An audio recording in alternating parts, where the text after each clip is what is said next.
राना शमीम ने बयान हल्फी इस तरह का दिया है, अब मेरी वालदा तो है नहीं है तो कुछ भी कह दें। अब मैं कह दूं उन्होंने अल्ताफ हुसैन साहब को ये कहा था इन लोगों ने, हाँ, या इन्होंने अल्ताफ हुसैन को मशवरा दिया था कि क्या काम क्या करना है। ये पता नहीं कौन लोग हैं, लेकिन इन्होंने कहा कि जितनी मेरी उम्र है ज़्यादा उन्होंने हुकूमत की। ये बड़ी इंपॉर्टेंट बात है। चले सियासी तजुर्बा है, मैं 37 साल का हो गया हूँ माशाल्लाह, 38 साल का तजुर्बा है। इन्होंने 38 साल में कुछ नहीं सीखा। जो इस शहर के साथ इन लोगों ने पिछले 38 सालों में किया है वो सबके सामने है। मैं बार बार कहता हूँ वसीम अख्तर साहब को, वसीम भाई को, प्यारे भाई, मेरे भाई, ये 12 मई 2007 नहीं है जब आप मुशीर दाखिला थे। आपको याद है, आप सब पुराने रिपोर्टर थे, मैं तो बहुत छोटा था, मुझे तो अब उम्र की भी ताने मिलते हैं इन लोगों से। मैं तो बहुत छोटा था, तो 12 मई 2007 को मुशीर दाखिला वसीम अख्तर साहब थे ना। इस शहर में इन लोगों ने क्या किया था। तो अब मेरे भाई वो शहर नहीं है। अगर आप ये एक्सपेक्ट करते हैं कि वो निज़ाम आपको दे दिया जाए जिसके तहत कराची की हर सड़क को आप कमर्शियल कर दें, कराची की हर सड़क को आप कमर्शियल कर दें, ये नहीं हो सकता, ये नहीं होना चाहिए। आप सबको पता है कि 2003 में कमर्शलाइजेशन का सिलसिला स्टार्ट हुआ सड़कों का, शाहराहों का, और वो नेमतुल्लाह साहब ने स्टार्ट किया, बाद में मुस्तफ़ा कमाल साहब ने उसको कंटिन्यू किया, और नतीजा उसका ये हुआ आज कि वो शारा पाकिस्तान जिसके ऊपर 1000 गज की कोठी थी, 2000 गज की कोठी थी, एक ख़ानदान 2 ख़ानदान बसते थे उस पर, आज उसके ऊपर 20-20, 25-25 मंजिला इमारतें बना दी गई हैं। जमात इस्लामी ने 4 साल कराची के ऊपर इक़्तिदार के मज़े लूटे, मुत्तहिदा कौमी मूवमेंट ने तो पता नहीं कितने साल मज़े लूटे, लेकिन हाँ 4 साल परवेज़ मुशर्रफ वाले भी उन्होंने मज़े लूटे।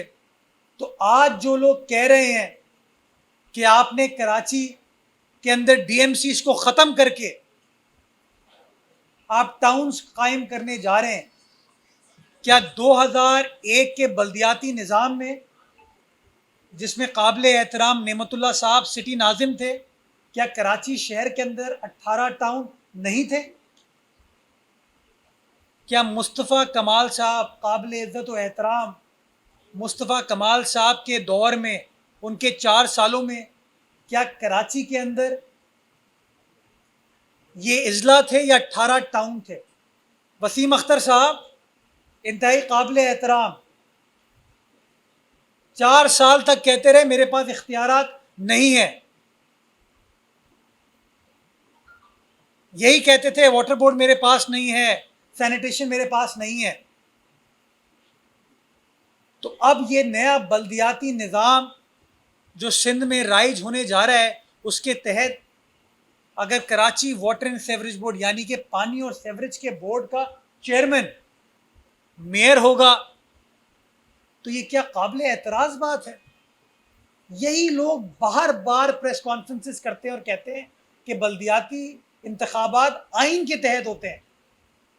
तो अगर पहले वो गलती थी तो उस गलती को ठीक किया जा रहा है आइन के आर्टिकल 226 के तहत, पढ़ लीजिए उसको। फिर ये कहते हैं कि अब मेयर बाहर से आ पाएगा। वो कुछ पीटीआई के लोग चूंकि नई नई सियासत स्टार्ट की है, कभी उन्होंने सियासत को देखा नहीं, तो वो बड़ा इसके ऊपर एतराज उठाते हैं। बड़ी वीडियो भी वायरल हुई थी उनके पार्लिमानी लीडर की। कुर्बान जाऊं इस नादानी पे, खुदा की कसम। 2001 में जब नेमतुल्लाह साहब नाजिम बने, नासिर शाह साहब सखर के नाजिम बने, नफीसा शाह साहिबा खैरपुर की नाजिम बनी, फरियाल तालपुर साहिबा नवाब शाह की बनी, 2005 में मुस्तफ़ा कमाल साहब कराची के नाजिम बने, कंवर नवीद जमील साहब जो आज इस मुअज़्ज़ज़ असेंबली के मेंबर हैं, एमक्यूएम पाकिस्तान के पार्लिमानी लीडर हैं, वो हैदराबाद के नाजिम बने। इन तमाम अशख़ास से आप पूछें कि उस 2001 के निज़ाम में जब ये खुद नाजिम बने थे तो ये किसी यूसी के चेयरमैन नहीं थे, ये किसी काउंसिल के मेंबर नहीं थे, ये बाहर से इलेक्ट हुए थे। मैं पीटीआई से पूछना चाहूंगा, या नून लीग भी कल बैठी हुई थी इनके साथ, कि लाहौर में एलडीए का चेयरमैन शहबाज शरीफ साहब के जमाने में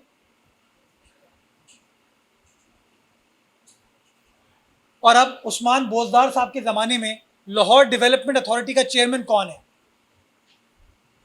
क्या लाहौर का इलेक्टेड मेयर है, नाजिम है, या वजीर आला या वजीर बल्दियात है? पेशावर वेस्ट मैनेजमेंट कंपनी का चेयरमैन क्या वहां का इलेक्टेड मेयर है, या कोई प्राइवेट आदमी है जिसकी कुर्बत है वहां की हुकूमत के साथ? मुझे समझ नहीं आता कि ये लोग चाहते क्या है।